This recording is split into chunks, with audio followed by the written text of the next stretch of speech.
Gujarat focus ન્યૂઝમાં આપનું હાર્દિક સ્વાગત છે। હું પાયલ પટેલ। આજના મુખ્ય સમાચાર સાથે એચ એલ્યુમિનિયમ પ્રાઇવેટ લિમિટેડે ભારતનો સૌથી મોટો સોલર પેનલ ફ્રેમ પ્લાન્ટ રાજકોટમાં શરૂ કર્યો। ભારત સરકારના માનનીય કેન્દ્રીય જળ શક્તિ મંત્રી શ્રી સી.આર. પાટીલે 4 જુલાઈ 2025ના રોજ પ્લાન્ટનું ઉદ્ઘાટન કર્યું। કંપનીએ વાર્ષિક 24,000 મેટ્રિક ટન મેન્યુફેક્ચરિંગ કેપેસિટી સાથે પ્લાન્ટમાં અંદાજે રૂ. 150 કરોડનું રોકાણ કર્યું છે। ફૂલ કેપેસિટી પર પ્લાન્ટ વાર્ષિક રૂ. 750 કરોડનું વેચાણ કરવા સક્ષમ છે। અત્યારે ભારતમાં 95% એલ્યુમિનિયમ સોલાર પેનલ ફ્રેમની આયાત કરવામાં આવે છે। સપ્ટેમ્બર 2024માં ભારત સરકારે 5 વર્ષના સમયગાળા માટે ચીનથી ઇમ્પોર્ટ થતી એલ્યુમિનિયમ ફ્રેમ્સ પર પ્રતિ મેટ્રિક ટન $403 થી $577 સુધીની એન્ટી ડમ્પિંગ ડ્યુટી લાદી છે। ભારતે 2030 સુધીમાં 500 ગીગાવોટ રિન્યુએબલ એનર્જી કેપેસિટી સ્થાપિત કરવાનો મહત્વાકાંક્ષી લક્ષ્યાંક નક્કી કર્યો છે, જેમાં નોંધપાત્ર હિસ્સો આશરે 280 ગીગાવોટ સોલર પાવરમાંથી આવવાની અપેક્ષા છે। ગુજરાત સ્થિત એચ એલ્યુમિનિયમ પ્રાઇવેટ લિમિટેડે રાજકોટ ખાતે ભારતનો સૌથી મોટો અને સૌથી અદ્યતન aluminium solar frame manufacturing plant શરૂ કર્યો છે। રાજકોટના ચીબડા ગામમાં આ વાર્ષિક 24,000 મેટ્રિક ટન એમટી ક્ષમતા ધરાવતો પ્લાન્ટ ભારતમાં 6 ગીગાવોટ GW સોલાર ઇન્સ્ટોલેશનને સપોર્ટ કરી શકે એવો સક્ષમ છે। અમે રાજકોટમાં અત્યારે ઇન્ડિયાનો સૌથી મોટો સોલાર ફ્રેમનો પ્લાન્ટ શરૂ કરવા જઈ રહ્યા છીએ। આ ઇવેન્ટ ઇનોગ્રેશન માટે છે।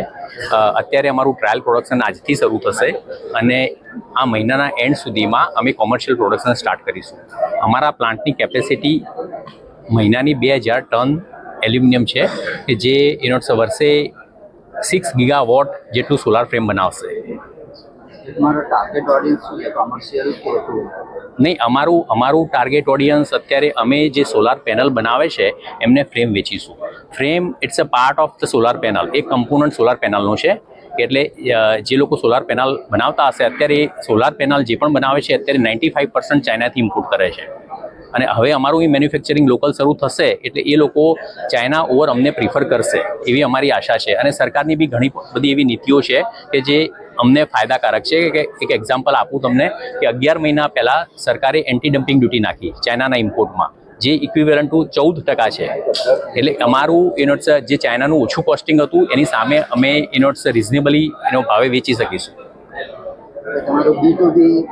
હા, અત્યારે અમારું B2B જ છે, કારણ કે અમે જે ફ્રેમ છે એ તો બિઝનેસ જ લઈ શકશે, કન્ઝ્યુમર ક્યારે બિઝનેસ ફ્રેમ ખરીદે નહીં। આમ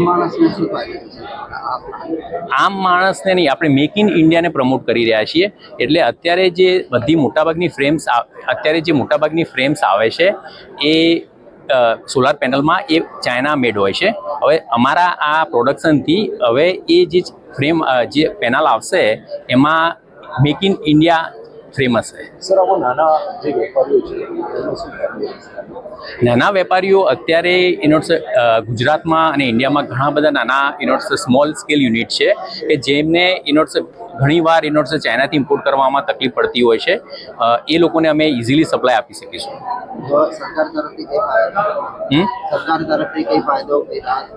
સરકાર તરફથી ઘણા બધા બેનિફિટ્સ છે। એક તો એન્ટી ડમ્પિંગ ડ્યુટી લગાવી એટલે ચાઇનાનું કોસ્ટિંગ એ વધી ગયું છે।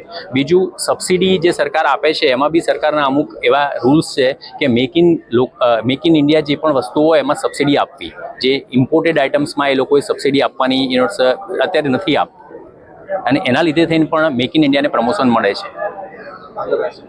Thank you.